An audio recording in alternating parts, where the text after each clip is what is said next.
Welcome to 4 Dharma Turn, where we explore the fascinating world of neuroplasticity, the brain's incredible ability to reorganize itself, form new connections, and adapt to change throughout our lives. Neuroplasticity, or the brain's ability to reorganize itself and form new neural connections, is one of the most revolutionary concepts in modern neuroscience.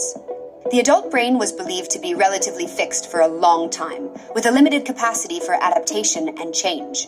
However, discoveries in recent decades have revealed that the brain is, in fact, highly dynamic and adaptable throughout life. This plasticity is essential not only for learning and adapting to new experiences, but also for recovering from trauma, treating neuropsychiatric conditions, and developing advanced mental states, such as those promoted by meditative and spiritual practices such as Buddhism.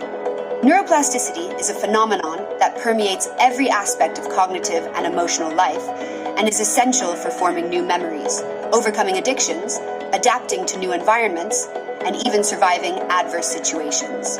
Neuroplasticity can be categorized into 3 main types: synaptic, structural, and functional. Each plays a distinct role in rewiring the mind and building a more resilient and efficient brain.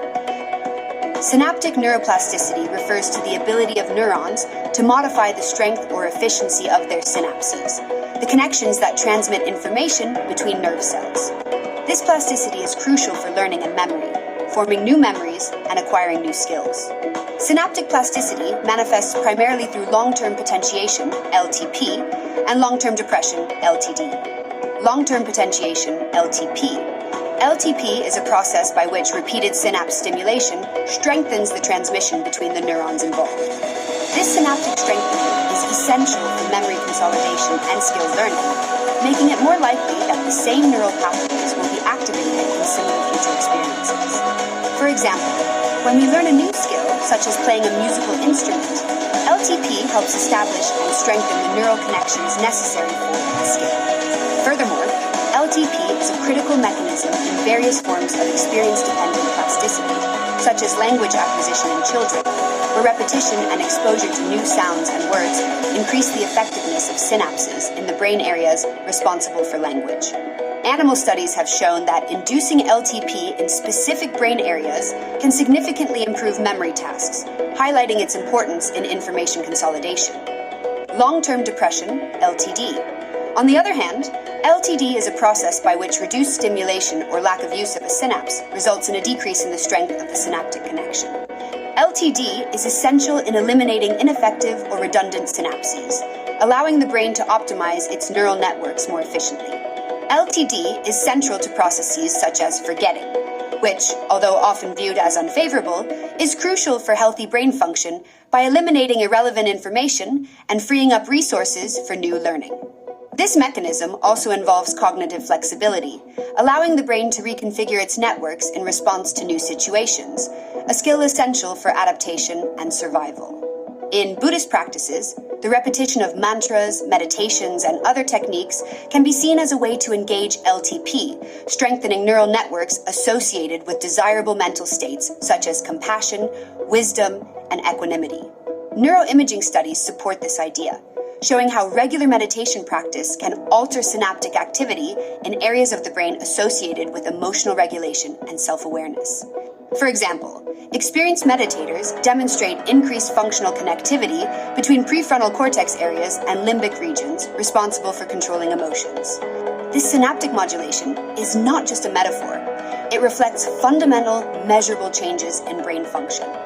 Furthermore, the constant practice of undoing harmful or destructive thought patterns, such as attachment and aversion, may be associated with LTD, where synapses related to these patterns are weakened over time, facilitating the emergence of new, healthier patterns. This synaptic pruning process is fundamental to the mental and emotional transformation Buddhist practices aim to achieve. Structural neuroplasticity involves physical changes in the brain that occur due to new experiences, learning, and notably, contemplative practices. These changes can include neurogenesis, the formation of new neurons, and the reorganization of synapses and gray matter in the brain. Neurogenesis, while most prevalent in regions such as the hippocampus, which is crucial for memory and learning, can also occur in other brain areas, depending on the stimulation and adaptive needs of the individual. Scientific studies have shown that meditation can increase gray matter density in areas of the brain associated with self-regulation, memory, and body awareness, such as the prefrontal cortex and hippocampus. For example, compassion meditation has been associated with changes in the supramarginal gyrus, an area of the brain that plays a crucial role in empathy and the ability to recognize the emotions of others. Furthermore, intensive meditation practices have been linked to preserving gray matter volume in areas that generally atrophy with age. This suggests that structural neuroplasticity may be an effective tool for maintaining brain health. Long-term studies of experienced meditators indicate that these structural changes may slow brain aging and promote increased ability to concentrate and emotional resilience. This structural plasticity is particularly significant in the context of Buddhist mental training. By cultivating mental states such as compassion and wisdom, we are not just temporarily modifying our subjective experience, we are reshaping our brains so that these states become more accessible and prevalent in our daily lives. Practices such as Gyosokjen, which emphasize direct recognition of the nature of the mind, Rigpa, can promote lasting structural changes, creating a physical foundation for the continued attainment of higher states of consciousness. Regular and systematic practice of these techniques can induce a profound reorganization of neural networks, facilitating the transition to higher and more stable mental states aligned with Buddhism's principles of compassion and wisdom. Functional neuroplasticity is the brain's ability to reassign functions from one area to another, especially in response to injury or drastic environmental changes.